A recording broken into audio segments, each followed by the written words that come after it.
Hello, good morning, everyone. Everybody joined. We're gonna wait for a little bit until it is 11 so that we can start the webinar.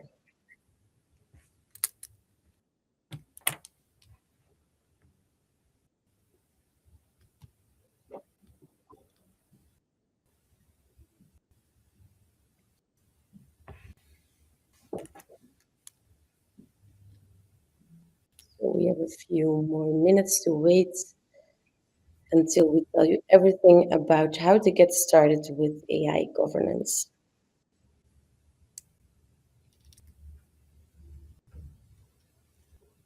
And the room is filling up in the meantime, so we are closer to getting started, which we are very excited about. Okay, I think then we can start more or less.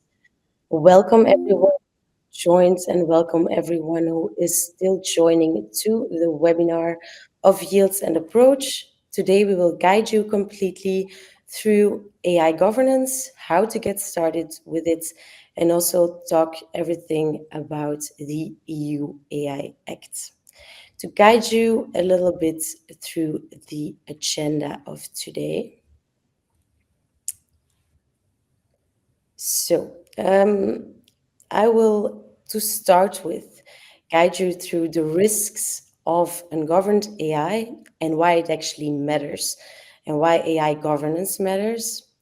Kevin from Approach will explain you the basics of the EU AI Act quite quickly because we really think that most of the people present here today are already quite familiar with this. He will then also focus really on the steps that you can take in 2026 to start with AI governance. The next, Jean-Charles will guide you through the use case with itsme between yields and approach. I will give you a little bit of explanation on tooling, of course. And then to finish with, we will elaborate on our partnership. So let's start with the webinar then. My name is Helena because I did not present myself yet. I am partnership manager at Yields, and Jean-Charles and Kevin from Approach are today assisting me in this webinar.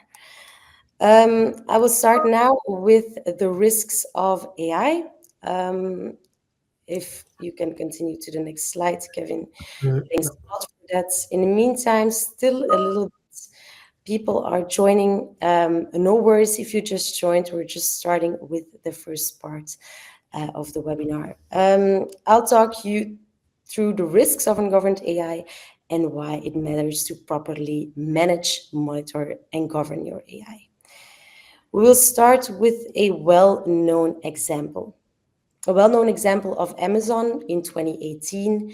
So Amazon actually used an AI system to do the screening of CVs of its applicants and also resumes.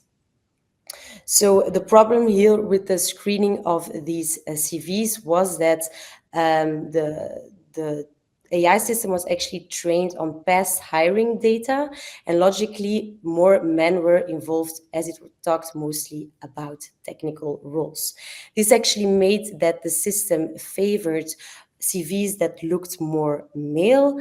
So 10,000 of resumes were evaluated with a given and an embedded gender bias. And here, very remarkably, is that zero formal bias audits have been done to the AI system before it actually went into deployment.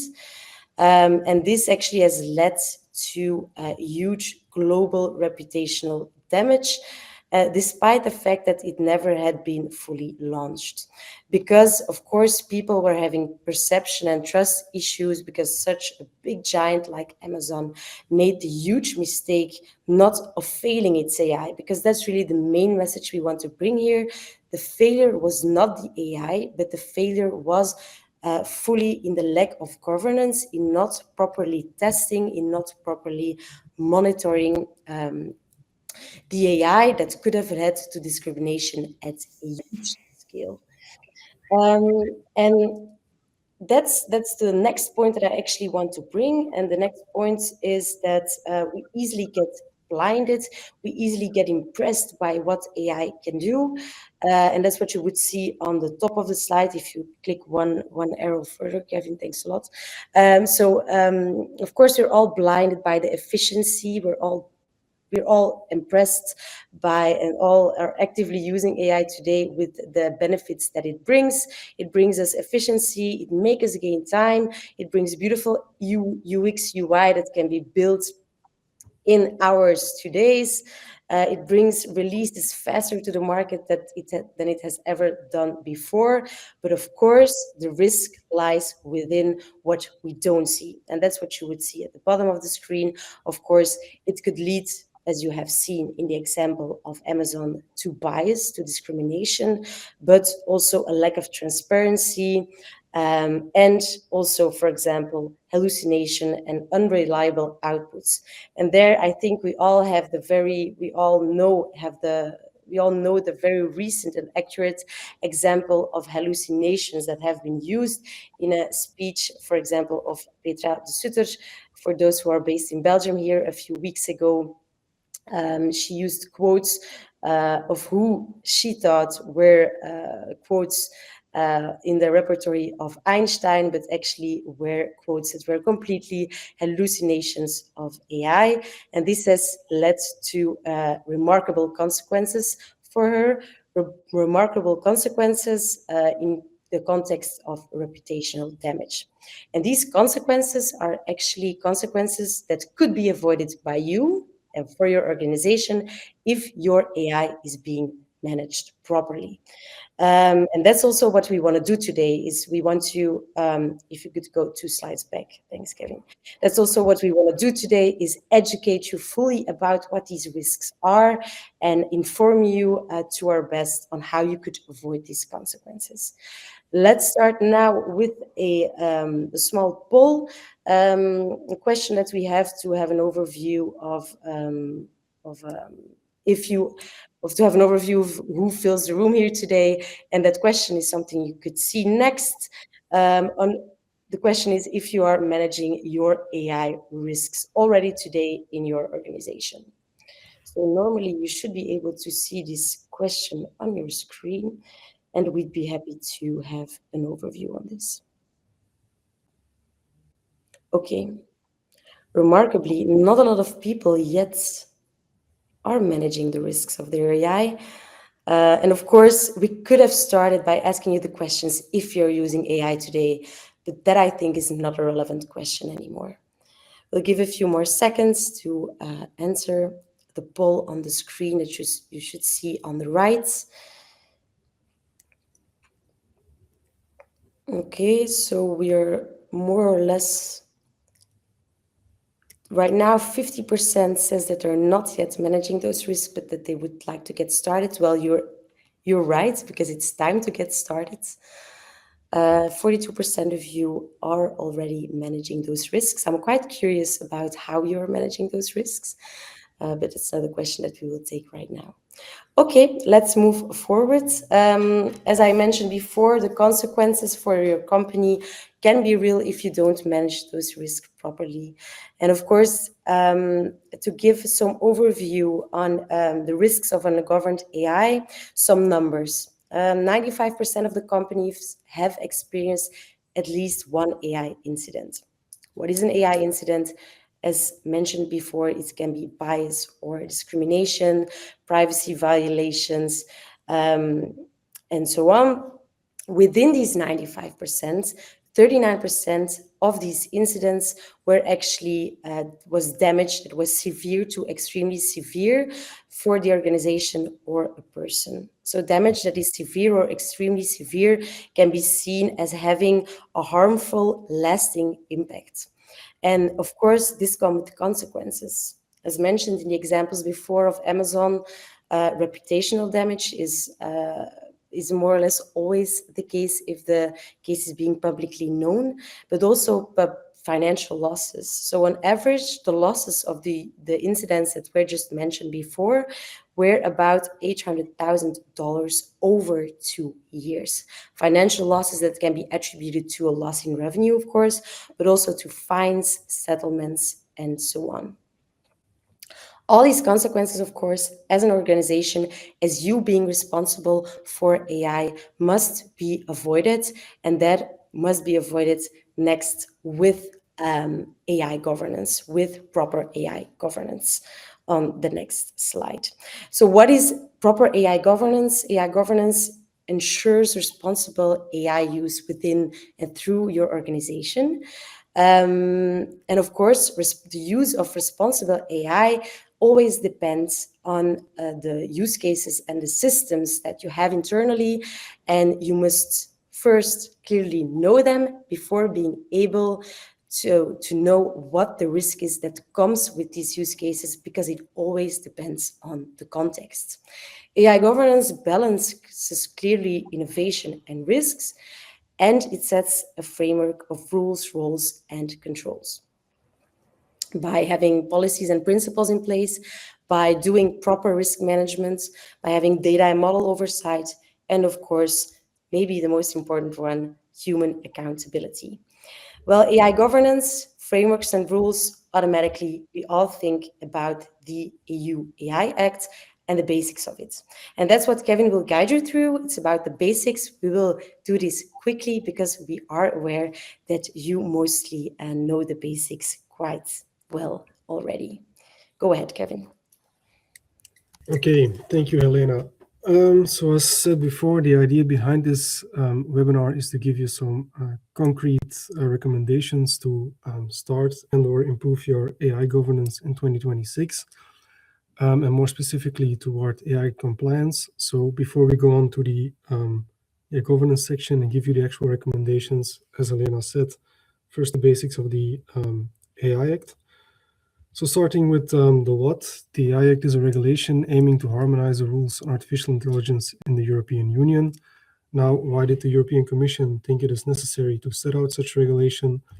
Well, first and foremost, for the protection of fundamental rights, health, and safety of, as Helena showed with the Amazon example, AI systems can be trained on biased data sets, and then depending on their application, they can propagate that bias through society and discriminate people.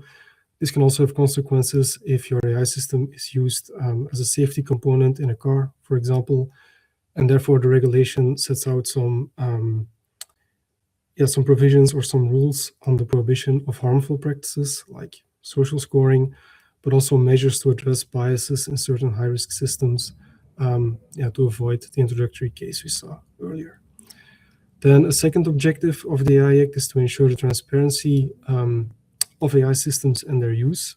So on the first part, there are provisions that basically require providers to give accurate information on the accuracy, robustness, and cybersecurity of high-risk systems. But there are also rules that require, for example, a deployer of an AI system to ensure that an end user knows they are interacting with an AI system or with AI-generated content. Then the third pillar or the third objective is to support innovation. So AI is a field in which there is a lot of innovation going on. We don't want to choke that to death. So the Commission has some provisions on that, like regulatory sandboxes, in which you can basically violate part of the regulation in return for increased oversight. But all of that is out of scope of this webinar and just added for completeness. Then the next question is, how does the AI try to achieve these goals? So at the EU level, they realize that not every AI system or AI use case poses the same level and the same type of risk. So they define a couple of classes, such as unacceptable risk, which are prohibited systems like the social scoring we talked about. You have high-risk systems that are not necessarily problematic to fundamental rights, health, and safety, but that might be if they're not managed well. So, for example, the itsme scoring application or credit scoring could be another example. Then you have transparency risk. Example here is a customer-facing chatbot. Of course, your customer should know they are talking to an AI system. And then a fourth class that we add for completeness is systemic risk, but this relates to mainly providers of general purpose AI systems and is out of scope of this presentation. Now, at the Commission, they also realized that not everyone in an AI systems value chain has the same agency, so to speak, to address different risks and aspects. So they basically tailored the obligations per risk class to your role in the supply chain. And then depending on whether you are a provider or a deployer or any of the other roles, you will have different obligations to fulfill. And the bottom line of this slide, and basically to determine AI compliance, is that for a use case, you first determine the risk class, you determine your role in the supply chain, and the combination of those two will give you a set of obligations you need to fulfill. Now, the next question is, when does all of this come into to force? So theoretically speaking, the AI came into force in 2024. The first article started to apply early last year with the prohibition of certain use cases and an AI literacy requirement, which we will discuss further in the governance part. And then in August of this year, basically, except for one specific paragraph, the rest of the regulation will start to apply. And this includes the obligations for high-risk systems, transparency, and starting in August, there will also be enforcement from the national and the EU level. Then this final paragraph that deals or that extends the scope of high-risk systems to AI used in regulated products will come into force next year. And by then, the whole regulation will be into force. Now, before we move on to the governance, one final point. This is the timeline as is, but recently the European Commission made a proposal in the form of digital omnibus, and the idea here is to simplify digital regulation in the EU, which also covers partly the AI Act. And so if this proposal is adopted or accepted, approved, however you want to call it, then it will impact the AI Act timelines, and very specifically for high-risk systems, there is this part where, so the Commission will decide when there is enough materials available for organizations to start or to be able to comply with the obligations for high-risk systems. And once they make that decision, a transition period will kick in. But yeah, unfortunately, we don't really have the time to discuss this any further in this webinar. The main point of this slide is just that if you hear about different timelines for the AI Act, then you know that there is the original timeline and there are proposed changes in the digital omnibus. And so having quickly gone over all the high-level elements of the AI Act, we can now look at some concrete steps for your AI governance we recommend. And so basically, first of all, we recommend you to establish formal rules on the use of AI in your organization. In a second step, we recommend you to provide AI literacy training to relevant personnel, so personnel involved in using or operating AI systems. Then a third step, you should create an overview of all the use cases that you, the ways you use AI in your organization. And then from there, you can do an assessment of your compliance exposure, but you can use the same list to do a more business-oriented risk assessment as well for broader AI governance. And so in the remainder of this section, we will now look into these steps into more detail. So starting with step one, what you basically mean here is that you should build your AI policy. So this would be a document or a set of documents in which you define how, when and how AI may be used within your organization. We also recommend you to establish an explicit disallow list of AI tools and use cases.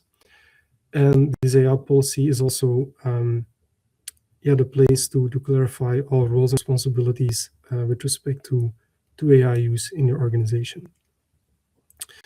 Now, why do we recommend this? Well, first of all, it provides a clear reference point for your employees and management if they have any AI-related issue, they should be able to find the answer in your policy documents. And if not, then it should define who they can address with those questions to escalate them. This clarity and the centralization then in turn allows you to enforce organization-wide rules on the use of AI, which will prevent or limit the uncontrolled use of AI in your organization. So this is often called shadow AI. And it basically means that members of your organization start to use arbitrary tools for arbitrary purposes, and this can lead to a whole number of risks, so business risks, but also compliance risk. And related to that, having a solid AI policy allows you to demonstrate governance and accountability to regulators.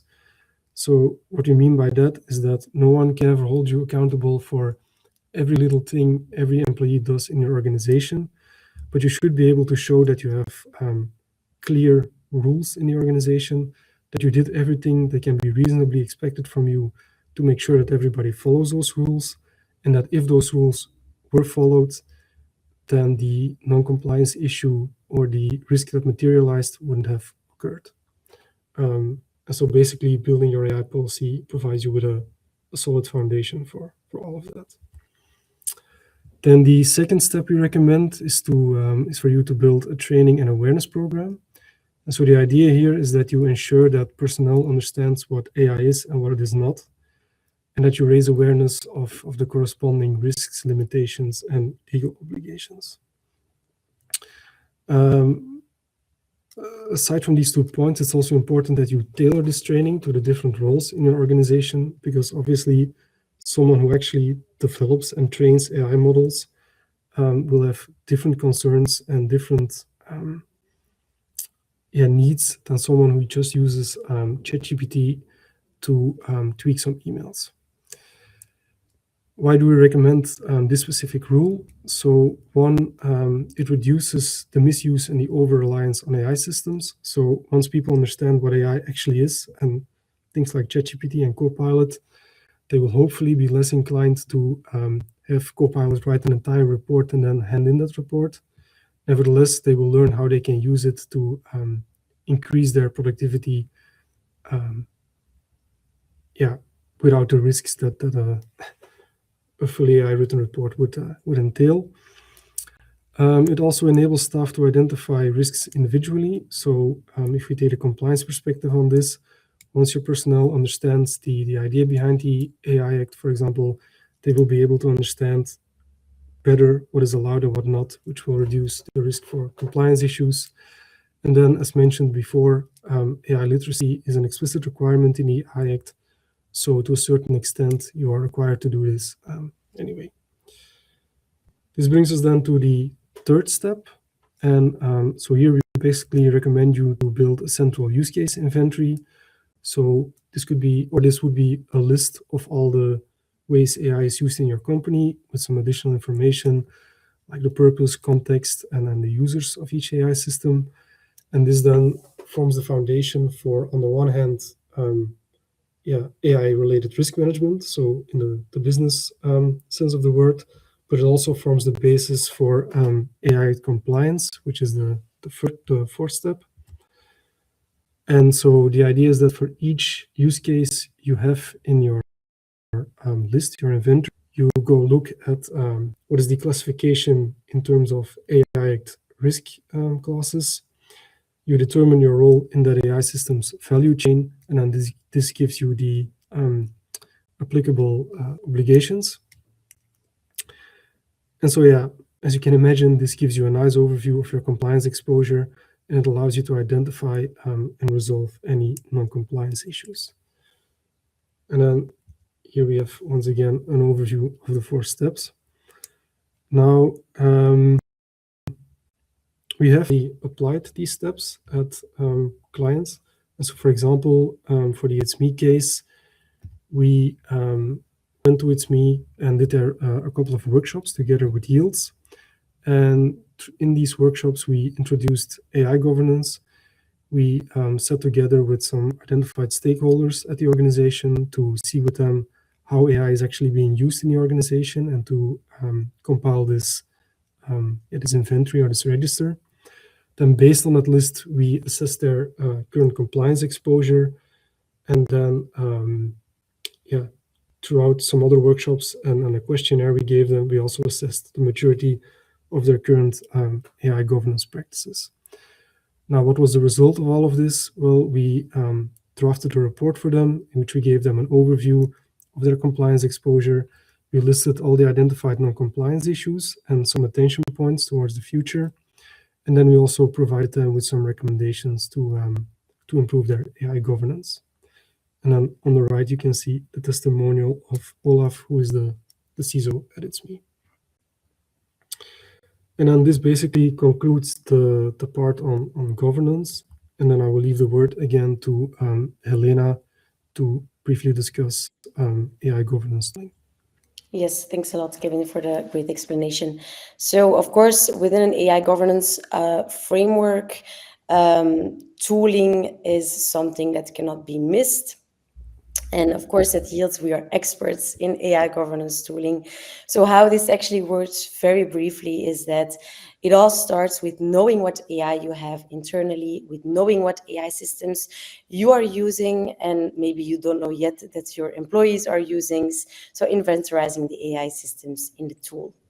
Next on this, of course, scoring and evaluating is key. Scoring and evaluating on the compliance on the one hand, but even more importantly, firstly, on the risks. Because if you manage your risk correctly, of course, you will by default become compliant to whatever regulation is necessary. And in this context, of course, it's the EU AI Act. Next, and a logical next step is, of course, mitigating the risks of your AI use cases. Once you know where you are and if you're still lacking to become compliant and if you're not managing the risks properly, to eventually being able prove compliance when it's necessary to do so. When auditors, when regulators will come by, we don't know, it's clear that we still don't know yet when they will come by, but it's for sure that AI will be regulated and regulators will come by at one point. So that's it, I think, regarding the software.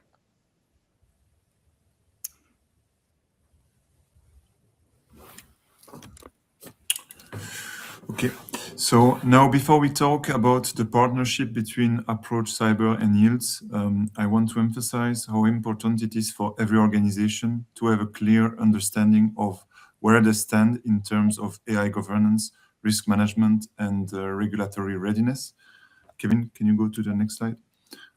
We always see the same pattern. AI adoption is accelerating and new use cases appear all the time in every industry, but governance processes and controls often don't evolve at the same pace. And with the new regulations, such as the EU AI Act that Kevin briefly presented at the beginning of the webinar, that gap can create a real exposure for your organization in terms of risk, but also in terms of compliance. This is exactly why performing an AI maturity assessment is so important right now. Such assessments provide a structured risk-based evaluation of your AI landscape. It is designed to give you and your organization an objective view of your current practices and, more importantly, clarity on what to improve first. When we perform such AI maturity assessments, like the one we did for itsme and that Kevin presented, we look at how AI is governed across your organization, how transparent and robust your AI systems are, and also whether there are gaps like bias risks, security weaknesses, or missing traceability. We also assess how well your current approach aligns with the standards and regulatory expectations. At the end of this type of assessment, we typically deliver a structured inventory of all your AI use cases, risk assessments for selected systems, a maturity benchmark across the key pillars that matter, such as governance, transparency, robustness, and more, as well as a prioritized roadmap so that you know exactly where to focus and where you deploy, so that you can deploy AI safely and sustainably.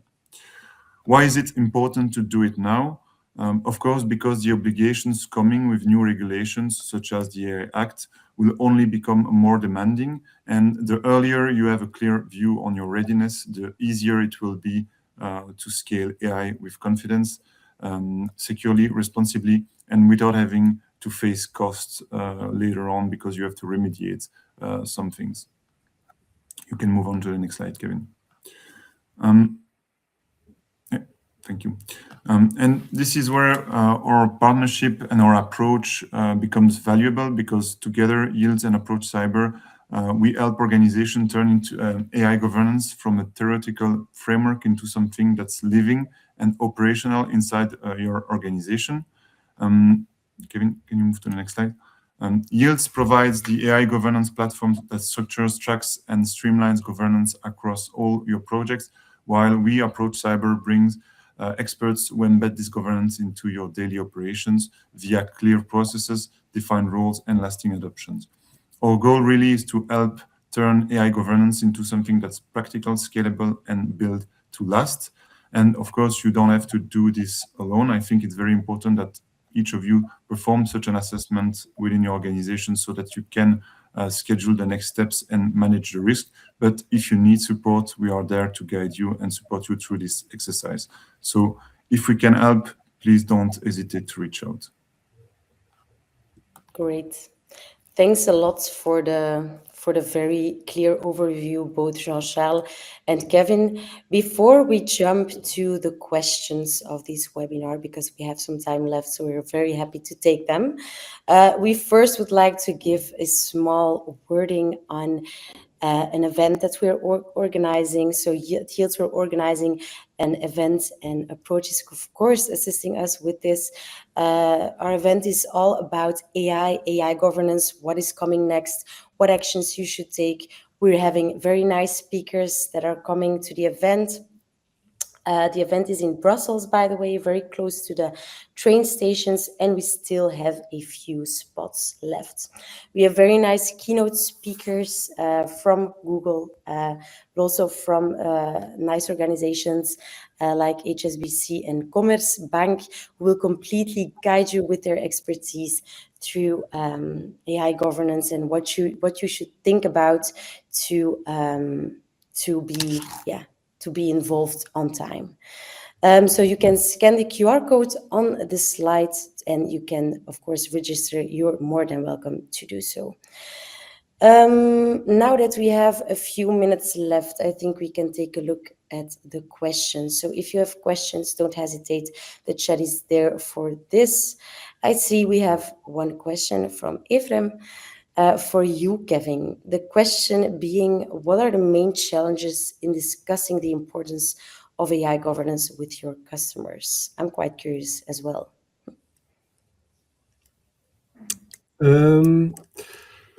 So the main challenges in discussing AI governance with your customer, well, it's basically they're not always aware about how AI is being used in the organization. So as said before, that's the first step to clearly map this out, basically, because in many organizations, people are just using AI. I say that's the main challenge. So if I summarize correctly, the main challenge is to actually uncover what is being used, to start it, where it is being used, and who is using what. Correct? Yeah, exactly. And do you have the feeling that organizations today are already aware of the importance on why they should govern their AI, or is it still also a matter of educating and informing the market in general?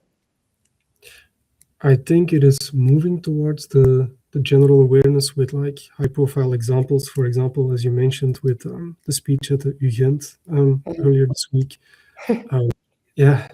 Those are high-profile cases that make people think about their AI use, and then they become aware of the risks. Yes, that could maybe be a if there's someone here from the organizations where it happened, also feel also free to contact us, because that indeed shows, that example shows, and we're talking about the example at from Petra de Sutter that I mentioned before. Indeed, that is super crucial to actually be aware of who's using AI, what for, and to check resources, of course, as well, or sources, better said.